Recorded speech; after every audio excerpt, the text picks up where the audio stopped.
दूसरी विद्या है साम्य विद्या। आप सुख आ जाए तो सोचना कि कब तक, दुख आए तो कब तक। सम रहो, सुख में हरखो नहीं और दुख में रो नहीं। सिख धर्म के आदि गुरु नानक ने कहा, हर्ष शोक जाके नहीं, वैरी मित समान, कह नानक सुन रे मना, मुक्त ताही ते जान। ये भी चला जाएगा, वो भी चला जाएगा। सुख आकर चला जाता है तो दुख छोड़ जाता है, दुख आकर चला जाता है तो सुख छोड़ जाता है। तो क्या बड़ी बहादुरी हुई। एक बार दुख ने भी सुख दिया और एक बार सुख ने भी दुख दिया, तो फिर डरना क्या। ये तो समय खाने वाले हैं और क्या करेंगे। जिस समय दुख आता है बड़ा भारी लगता है। न करे नारायण, किसी माई का पति मर गया, वो पति मर गए और नन्हे बच्चे, अल्लाह रे मैं तो मर गई, अब क्या होगा।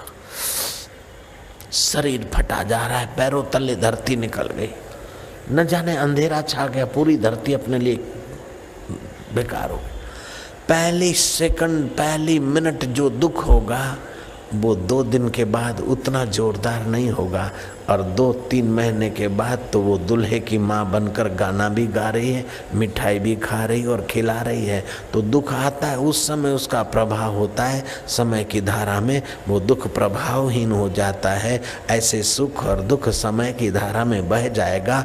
आप सावधान रहिए, उसमें दबिए मत और उसमें डूबिए मत। दुख पैरों तले कुचलने की चीज है और सुख बांटने की चीज है। हम गलती क्या करते हैं, सुख लेने की चीज मानते हैं, मान लेने की चीज मानते हैं। मान लेने की चीज नहीं है, मान देने की चीज है। सुख लेने की चीज नहीं, सुख देने की चीज है। कुएं में से पानी निकालते जाओ तो भीतर के झरने फुट के आएंगे, ताजा पानी बनना रहेगा। आप सुख देते जाओगे तो आपका अंदर का सुख उभरेगा, और बाहर से सुख भरते जाओगे तो अंदर का सुख दबता जाएगा। तो योगी में और भोगी में ये फर्क है कि भोगी बाहर से सुख भीतर ठांसता है, ठन ठन पाल हो जाता है, और योगी भीतर से सुख बाहर बांटता है और सदा संतुष्ट और सुखी रहता है। आप योगियों की परंपरा पर चलिए। संतुष्ट सततम योगी एक। तो आप सम रहिए, जरा जरा बात में आकर्षित मत होइए। किसी की हवेली देखकर, किसी की गाड़ी देखकर, किसी की लाड़ी देखकर, किसी के गहने देखकर आप अपनी आत्मा का घात मत करिए। आप ठन ठन पाल हैं, फिर भी अपने दिल में ही, घर में ही गुजारा करने की योग्यता है तो आप अच्छे हैं। उनको जगपाल होने दीजिए। जगपाल भीख मांग रहा है, हे शराब तू सुख दे, बड़ा कोठी वाला है। हे वाइन तू सुख दे, हे मांस तू सुख दे, हे कबाब तू सुख दे, हे 2 नंबर 4 नंबर 3 नंबर तू सुख दे, हे डिस्को तू सुख दे, हे चिकन पार्टी तू सुख दे। इससे तो सादा सुदा खा के आप अपने घर में ही बैठे हैं ठन ठन पाल होके, तभी भी अच्छा है, गुजारा तो हो रहा है। दूसरों की चमक धमक देखकर आप आकर्षित न होइए, वो उनका यहीं पड़ा रह जाएगा। आप इसके आकर्षण में न रहिए, आप सम रहिए।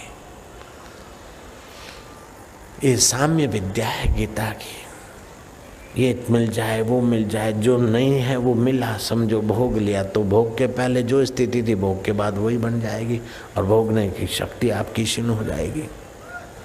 इसलिए जरा जरा बात में आप आकर्षित ना होइए, जरा जरा बात में आप दुख के साथ दुख के भोक्ता मत होइए, सुख के साथ सुख के भोक्ता मत होइए। सुख के भोक्ता बनोगे तो आपको सुख खोखला बना देगा, और दुख के भोक्ता बनोगे तो दुख आपको भीतर से कमजोर बना देगा। आप दुख के सिर पर पैर रखिए। जब दुख आए तो दुख आया है ये समझिए, दुख का सदुपयोग करिए। दुख के साथ आप तादात्म्य मत करिए। दुख आया तो शरीर में पीड़ा आई, उसका दुख हुआ, अथवा मन में बुरा लगा इसलिए दुख हुआ, तो शरीर में आया, मन में आया, मुझ में नहीं आया, उसको निकालने का उपाय आप ठीक से करके निकालिए। लेकिन दुख, शरीर के दुख को अपना दुख, मन के दुख को अपना दुख मत मानिए, तो आप दुख के भोक्ता नहीं बनेंगे। दुख के साथ आप जुड़िए मत। बहुत ऊंची बात है, बहुत ऊंची साधना है, और चलते फिरते व्यवहार में आप कर सकते। हजारों तीर्थ कर लो, लेकिन ये बात अगर आपने नहीं मानी और नहीं प्रयोग किया तो तीर्थों का पूरा फायदा अभी आप तक नहीं पहुंचा है। तीर्थ नाए एक फल, संत मिले फल चार, सतगुरु मिले अनंत फल, कहत कबीर विचार।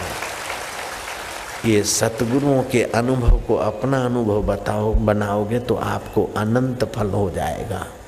न अंत इति अनंतः, जिस फल का अंत नहीं वो अनंत फल आपके अंतःकरण में फलित होगा। सुखम वा यदि वा दुखम स योगी परमो मताः। सुख आ जाए चाहे दुख आ जाए फिर भी आप उसमें साम्य रहिए तो भगवान कहते हैं मेरे मत में वह परम योगी है।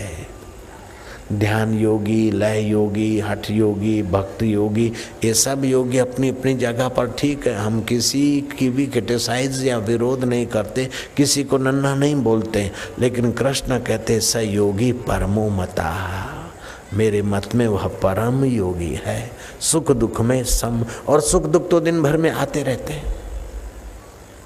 आप सावधान कर सुबह उठकर एक तो हास्य प्रयोग करिए, दूसरा सोचिए कि गीता की ये 4 विद्याएं मैं अपने जीवन में लाऊंगा। एक तो अभय विद्या, दूसरी साम्य विद्या, सुख दुख में सम।